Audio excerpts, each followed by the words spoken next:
Everyone, welcome back to my channel. उम्मीद है आप सब लोग अच्छे से होंगे। आज के इस वीडियो में हम देखेंगे क्लासिफिकेशन ऑफ हॉस्पिटल, जो कि फार्मेसी प्रैक्टिस का फर्स्ट चैप्टर है और इम्पोर्टेंट क्वेश्चन है as per the exam perspective. Start करने से पहले अगर आप लोग मेरे चैनल पे नए हैं तो सब्सक्राइब करो मेरे चैनल को और मेरे वीडियो को ज़्यादा से ज़्यादा लाइक एंड शेयर करो। Okay, so let's begin. Classification of hospital, ये चार्ट है क्लासिफिकेशन ऑफ हॉस्पिटल का। इम्पॉर्टेंट है, ये चार्ट बना लो एग्जाम में, इसके बेसिस पे आप लोग को मार्क्स मिल जाएंगे। और जो एक चार्ट है उसी के बेसिस पे आंसर भी है, जो इसमें पॉइंट्स कवर हुए हैं उसी को हम ब्रीफली आगे चल के देखेंगे। ओके, सो यहाँ पे फर्स्ट क्या है classification based on length of stay of patient. Okay, फिर based on clinical basis, based on ownership and control basis. Based on ownership और कंट्रोल बेसिस पे फर्दर क्लासिफाइड है public hospital, voluntary hospital, private nursing home and corporate hospital. फिर है based on objective यानी कि objective के ऊपर based है, यानी कि टीचिंग कम रिसर्च हॉस्पिटल, फिर जनरल हॉस्पिटल, फिर specialised hospital, isolation hospital are the example of based on objective.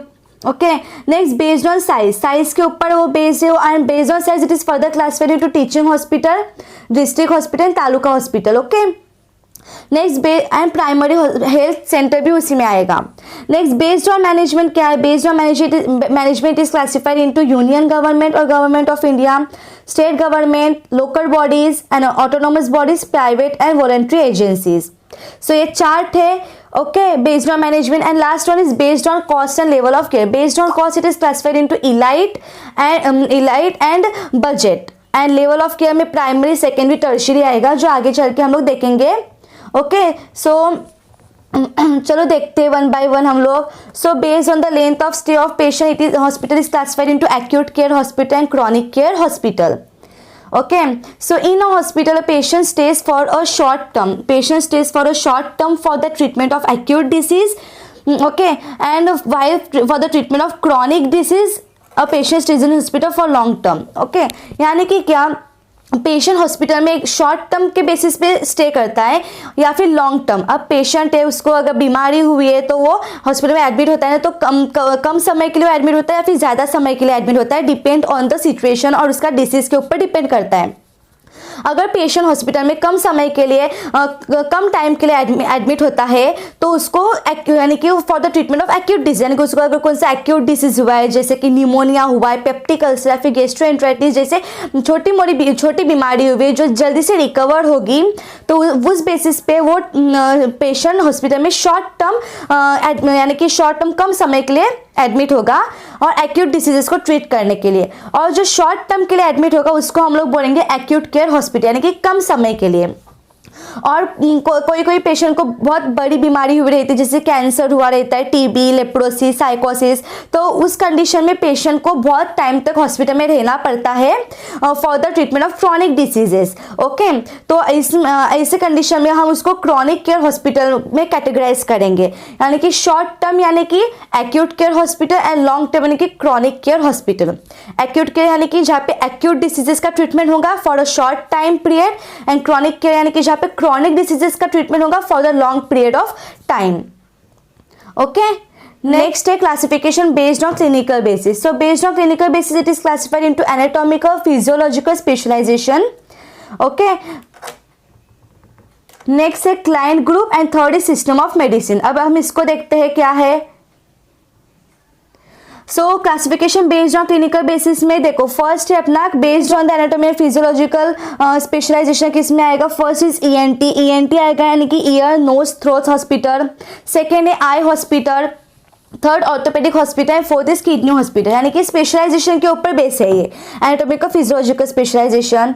उसके बाद हम लोग देखेंगे second one is based on the client group. Based on the client group it is classified into paediatric hospital for children, gynaecological hospital जो women's के लिए रहता है, and maternity hospital for mothers. Okay, next based on the system of medicine. अब यहाँ पे system of medicine की बात आई है। सो सिस्टम ऑफ मेडिसिन अपने को पता है कि जब भी सिस्टम ऑफ मेडिसिन की बात आती है तो वो क्लासिफाइड होता है होम्योपैथिक, आयुर्वेदिक, यूनानी, allopathic and hospital for the system of medicine. कौन से भी सब्जेक्ट में आप लोगों ने देखे होंगे, जैसे हर्बल ड्रग टेक्नोलॉजी सब्जेक्ट है उसमें भी सिस्टम ऑफ मेडिसिन पार्ट है, और दूसरे बहुत से सब्जेक्ट में या फिर कभी भी तुम लोग देखे होंगे सिस्टम ऑफ मेडिसिन की बात आती है तो it is classified into homeopathic, ayurvedic, allopathic and Unani and hospital of other system of medicine, तो ये सब आएंगे उसमें। Next based on non clinical basis, अभी क्लिनिकल बेसिस की बात है तो ऑब्वियसली नॉन क्लिनिकल बेसिस भी आएगा ही। हम लोग ने क्लिनिकल बेसिस देखे, अभी हम लोग देखेंगे based on non clinical basis. Non clinical basis थोड़ा बड़ा है लेकिन शॉर्ट में देखते हैं। So based on non clinical basis it is classified into ownership और control basis. Ownership and control basis के ऊपर है। So ownership and control basis पे it is further classified into public hospital, voluntary hospital, private nursing home and corporate hospital. Okay, ये 4 categories में classified होता है ownership and control basis. अभी हम उसको ब्रीफली देखते हैं। So first classification is classification based on ownership and control basis का फर्स्ट है public hospital. So public hospital में क्या है, पब्लिक है, so this hospital under the control of central और स्टेट गवर्नमेंट और लोकल बॉडीज। पब्लिक हॉस्पिटल है तो public hospital it is under the control of central और स्टेट गवर्नमेंट। पब्लिक हॉस्पिटल है जो इसलिए वो सेंट्रल या फिर स्टेट गवर्नमेंट या फिर लोकल बॉडीज के अंडर में रहेगा, और वो जनरल हॉस्पिटल भी रहेंगे, स्पेशल हॉस्पिटल भी रहेगा, या फिर यानी कि जो जनरल यानी कि नॉर्मल छोटे बड़े बीमारियों को क्योर करेंगे ऐसा जनरल हॉस्पिटल भी रहेगा, और स्पेशलाइज हॉस्पिटल भी रहेगा जहाँ पे स्पेशलाइज डॉक्टर रहेंगे, स्पेशलाइज कंडीशन डिसीजेस को ट्रीट, स्पेशलिस्ट रहेंगे जो पर्टिकुलर ऑर्गन्स को ट्रीट करेंगे। ओके, नेक्स्ट है voluntary hospital. So voluntary hospital यानी कि क्या, this hospital recognise and combined under society registration act और पब्लिक ट्रस्ट एक्ट और any other act of central और स्टेट गवर्नमेंट। ये जो वॉलंटरी हॉस्पिटल है ना, ये हॉस्पिटल रिकॉग्नाइज होते हैं, ये वॉलंटरी हॉस्पिटल है ना वो सोसाइटी रजिस्ट्रेशन एक्ट में आएंगे या फिर पब्लिक ट्रस्ट एक्ट में आएंगे या फिर कौन सा भी स्टेट या फिर सेंट्रल गवर्नमेंट के जो भी एक्ट्स रहेंगे उसके अंदर ये वॉलंटरी हॉस्पिटल आएगा।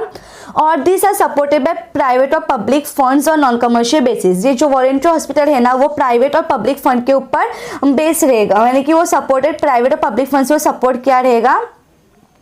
Next third is private nursing home. Private nursing home में क्या आएगा, this are regulated by individual doctor और ग्रुप ऑफ डॉक्टर।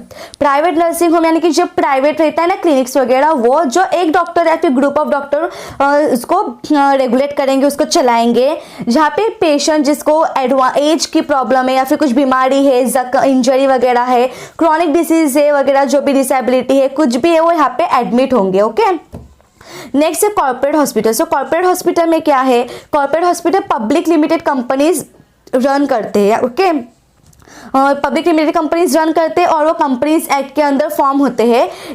ये भी जनरल और स्पेशलाइज दोनों रहते हैं। ओके, तो ये था अपना based on ownership and control basis.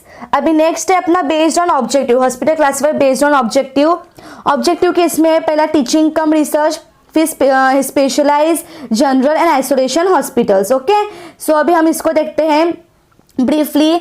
First है teaching cum research hospital. Teaching cum research hospital यानी कि देखो नाम से पता चल रहा है जहाँ पे टीचिंग भी है रिसर्च भी है, ऐसा हॉस्पिटल जहाँ पे टीचिंग भी हो रही है एंड रिसर्च भी हो रहा है। So this are the hospitals having a college for education, यानी कि ऐसे हॉस्पिटल जहाँ पे कॉलेज है। अब कॉलेज है, हॉस्पिटल में कॉलेज है तो ऑब्वियसली वहाँ पे कौन कौन सी पढ़ाई होगी, medical related, health care related. Okay, यानी कि यहाँ पे medical, nursing, dental and pharmacy की पढ़ाई होगी। यानी कि ऐसा हॉस्पिटल जहाँ पे कॉलेज है वहाँ पे पढ़ाई हो रही है medical, nursing, dental and pharmacy related. और ऐसे हॉस्पिटल में जो टीचिंग है ना वो मेन एम रहता है, उनका मेजर एम रहता है teaching. Okay, and provision of healthcare is the secondary aim of that hospital. Best example है AIIMS new Delhi. AIIMS new Delhi is the best example. And next second है जनरल हॉस्पिटल। जनरल हॉस्पिटल यानी कि क्या, this hospital है for curing common disease, जहाँ पे common diseases का cure होता है, जैसे फीवर है, बॉडी एक है, हेडेक है, जो भी है जैसे कॉमन डिसीजेस है, टाइफाइड वगैरह, उसका क्योर होता है, उसको हम लोग बोलेंगे जनरल हॉस्पिटल। एग्जाम्पल है डिस्ट्रिक्ट और तालुक और पीएचसी और rural hospital are the example of general hospital. Okay, next third one is specialise hospital. Specialise hospital यानी कि क्या, they concentrate on a particular aspect of body organ and give medical and nursing care in particular field. Special यानी कि special होना, यानी कि specialist doctor रहते हैं ना जो पर्टिकुलर ऑर्गन को ट्रीट करते हैं वो इसके अंदर आएंगे। जैसे एग्जाम्पल है ट्यूबरक्लोसिस, ईएनटी डॉक्टर जो कि सिर्फ ईयर नोज थ्रोट को देखेगा, ऑप्थेमोलॉजी जो आंखों को देखेगा, लेप्रोसी, ऑर्थोपेडिक्स यानी कि हड्डी का डॉक्टर जो सिर्फ हड्डी को देखता है, पेडियाट्रिक्स यानी कि जो बच्चों का डॉक्टर जो बच्चों को देखता है, और नेक्स्ट है कार्डियोलॉजिस्ट यानी कि जो हार्ट का डॉक्टर है जो हार्ट को देखता है, और ऐसे बहुत से डॉक्टर्स है, न्यूरोलॉजिस्ट, नेफ्रोलॉजिस्ट, गायनेकोलॉजिस्ट, जो पर्टिकुलर एस्पेक्ट पे है उनका वो स्पेशलिस्ट रहते हैं। ओके, तो ये था स्पेशलाइज्ड हॉस्पिटल। नेक्स्ट है आइसोलेशन। आइसोलेशन यानी कि आइसोलेट होना। This hospital treat patients who are suffering from infectious and communicable disease. ऐसे पेशेंट जिनको इन्फेक्शन या फिर कम्युनिकेबल डिसीज का प्रॉब्लम, इन्फेक्शन है तो ऑब्वियसली ट्रांसफर होगा। इन्फेक्शन यानी कि एक पर्सन से दूसरे पर्सन के ऊपर वो ट्रांसफर होता है, इसलिए उसको आइसोलेट करना पड़ता है। या फिर कम्युनिकेबल डिसीज यानी कि हम बात करेंगे तो वो एक पर्सन से दूसरे पर्सन के इसमें ट्रांसफर होगा वाया टॉकिंग, वाया कम्युनिकेशन। तो ऐसे केसेस में हमको वो पर्टिकुलर पेशेंट को आइसोलेट करना पड़ता है, अलग से रखना पड़ता है, तो उसके लिए अलग से आइसोलेशन हॉस्पिटल्स रहेंगे। Okay, and the epidemic disease hospital Bangalore is the best example for isolation hospital.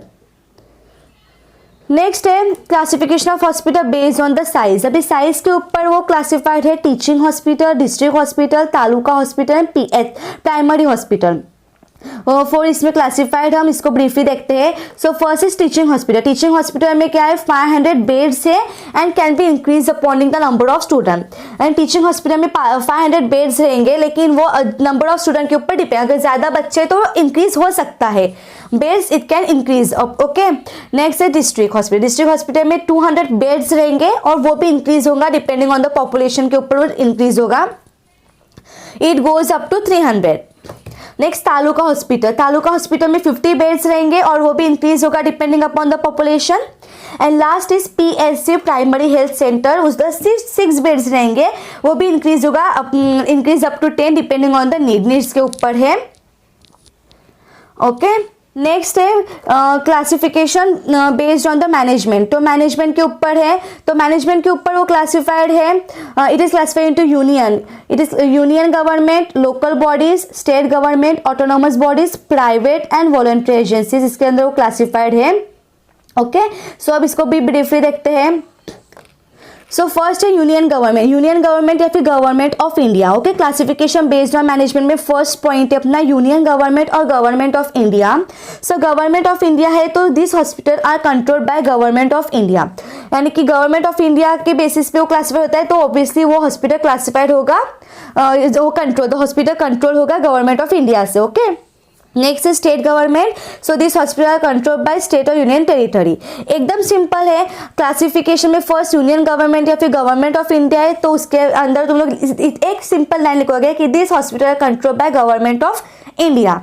Second state government है तो this hospital control by state और यूनियन टेरिटरी। इसके एग्जाम्पल क्या है, it comprises police, prison, irrigation department are some of the example of this hospital. Third है local bodies. Local bodies में क्या है, this hospital manage by local bodies such as municipal corporation, municipality, Zila Parishad, panchayat etcetera. Example क्या है, corporation, maternity home. सिर्फ आप लोगों को नाम याद रखना है, इसका क्लासिफिकेशन उसके अंदर आप लोग इजिली लिख सकते हो। लोकल बॉडीज है तो हॉस्पिटल मैनेज होंगे लोकल बॉडीज से ही। अब लोकल बॉडीज में क्या क्या आएगा, म्यूनिसिपल कॉर्पोरेशन आएगा, म्यूनिसिपैलिटी आएगी, जिला परिषद एंड पंचायत आएगा। ओके, नेक्स्ट है ऑटोनोमस। ऑटोनोमस बॉडी है तो this hospital form under special act of parliament. ये स्पेशल एक्ट ऑफ पार्लियामेंट और स्टेट रजिस्ट्रेशन के अंडर आएगा एंड वो फाइनेंशियली सपोर्ट रहेगा, स्टेट या फिर सेंट्रल या फिर यूनियन टेरिटरी से वो सपोर्ट रहेगा। Example is AIIMS new Delhi. Next fifth is private. Private hospital है जो कि प्राइवेट, अभी प्राइवेट की बात है तो ऑब्वियसली वो इंडिविजुअल या फिर प्राइवेट ऑर्गेनाइजेशन ही उसको रन करेगी। Best example is Hinduja hospital Mumbai and बहुत सारे एग्जांपल्स है, आप लोग एक एक लिखो क्योंकि बहुत ज़्यादा लिखोगे तो बहुत बड़ा आंसर हो जाएगा। Next is voluntary agency. Voluntary agency क्या है, this hospital run by voluntary body और ट्रस्ट और चैरिटेबल सोसाइटी। ओके, सो ये वॉलंटरी एजेंसीज है ना, वो वॉलंटरी बॉडी या फिर ट्रस्ट या फिर चैरिटेबल सोसाइटी उसको रन करेगी। Okay, under a suitable authority, under central state government की उसमें अंडर रहेगा। Example CMC hospital Vellore. Okay, ये एग्जाम्पल है वॉलंटरी एजेंसी का। नेक्स्ट है based on cost. Based on cost it is classified into elite hospital and budget hospital. So elite hospital हम लोग देखते हैं, दिस हॉस्पिटल है symbol of high tech medical development. यहाँ पे हाई टेक मेडिकल डेवलपमेंट यानी कि हाई टेक्नोलॉजीज रहेंगे। और अभी ये इलाइट है तो उसके रूम वेरी करेंगे, जो अपना नॉर्मल हॉस्पिटल बजट हॉस्पिटल रहता है उसके कंपैरिजन में थोड़ी से हाई रेंज रहेगा उसका। The per day room rates vary between 300 to 1200 उसका रेट रहेगा। और ये डिलक्स रूम रहेंगे जहाँ पे फ्रीज रहेगा, टेलीविजन रहेगा, टेलीफोन रहेगा, हर एक तुमको कंफर्ट रहेगा इस हॉस्पिटल में। मेडिकल केयर के अलावा अगर मेडिकल केयर को अगर उसको बाजू में करेंगे ना तो it is similar to the 5-star hotel. 5-star hotel के जैसा है इलाइट हॉस्पिटल। सो उसको हम लोग 5-star हॉस्पिटल भी बोलेंगे। ओके, सो इलाइट हॉस्पिटल यानी कि क्या 5-star हॉस्पिटल हम लोग उसको बोल सकते हैं, क्योंकि वहाँ पे हर एक अपने कंफर्ट के अकॉर्डिंगली हर एक चीज़ है, फ्रीज, टेलीविजन, टेलीफोन सब है, हाई टेक्नोलॉजी है। 5-star होटल के जैसा ही तुमको हर एक चीज़ यहाँ पे अवेलेबल रहेगी। अब 5-star होटल के जैसे वो 5-star हॉस्पिटल है तो ऑब्वियसली उसके रेट ज़्यादा रहेंगे। एग्जाम्पल क्या है, जसलोक एग्जाम्पल है जो रिजर्व है 25% for the poor section, 30% at the half the rate. Okay, 25% poor section है जहाँ पे 30% हाफ रहेगा, उसका रेट 30% कम रहेगा। ओके, नेक्स्ट है budget hospital. So budget hospital में क्या आएगा, this hospital for moderate budget and low budget user, यानी कि मॉडरेट या फिर कम बजट वाला रहेगा। Example civil hospital and corporation hospital. Next is based on the level of care, it is classified into primary hospital, secondary hospital and tertiary hospital. Okay, अब इसको देखते हैं। सो प्राइमरी हॉस्पिटल, अभी आपको पता ही होगा प्राइमरी, सेकेंडरी, टर्शरी यानी कि क्या। प्राइमरी यानी कि जहाँ पे फर्स्ट लेवल ऑफ कॉन्टैक्ट होगा, फर्स्ट लेवल ऑफ ट्रीटमेंट होगा, यानी कि first level of contact between individual and the health system, यानी कि सबसे पहले इंक्लूडिंग द फैमिली, यानी कि पहले हम लोग प्राइमरी हॉस्पिटल में जाएंगे जहाँ पे छोटे मोटे ट्रीटमेंट होंगे, छोटे डॉक्टर्स रहेंगे, उनके पास जाएंगे ट्रीटमेंट के लिए। वहाँ पे आराम नहीं आएगा तो हम सेकेंडरी हॉस्पिटल में जाएंगे जहाँ पे मेडिकल स्पेशलिस्ट रहेंगे।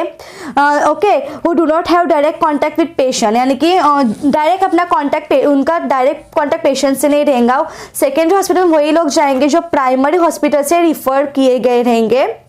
ओके, और सेकेंडरी हॉस्पिटल में डॉक्टर स्पेशलिस्ट रहेंगे जैसे यूरोलॉजिस्ट, डर्मेटोलॉजिस्ट, कार्डियोलॉजिस्ट रहेंगे। And third is tertiary hospital, this hospital third level of health है system, they provide special consultative care to a patient refer from primary and secondary. जो primary और secondary hospital में उनका treatment नहीं हुआ है तो वहाँ से डॉक्टर्स लोग से वो रिफर करके वो टर्शरी हॉस्पिटल में आएंगे। और यहाँ पे जिनको बहुत सीवियर केसेस रहेंगे ना वही लोग टर्शरी हॉस्पिटल में आएंगे, जैसे आईसीयू वगैरह है वो टर्शरी हॉस्पिटल में आएगा। ओके, सो दिस और about the classification of hospital based on the level of care. और यहाँ पे अपना क्लासिफिकेशन ऑफ हॉस्पिटल खत्म होता है। वेरी वेरी इंपॉर्टेंट क्वेश्चन है, इजी है, करके जाना। एटलीस्ट आप लोग चार्ट करो और उसको एनालिसिस करोगे तो भी आपको आधा मार्क वहीं पे मिल जाएगा। बहुत ईजी है, करके जाना। सो आज के इस वीडियो में इतना ही। अगर वीडियो अच्छी लगी तो मेरे चैनल को सब्सक्राइब करो और मेरी वीडियो को लाइक एंड शेयर करो ज़्यादा से ज़्यादा। And stay tuned until my next video comes. तब तक के लिए take care, thank you, bye bye.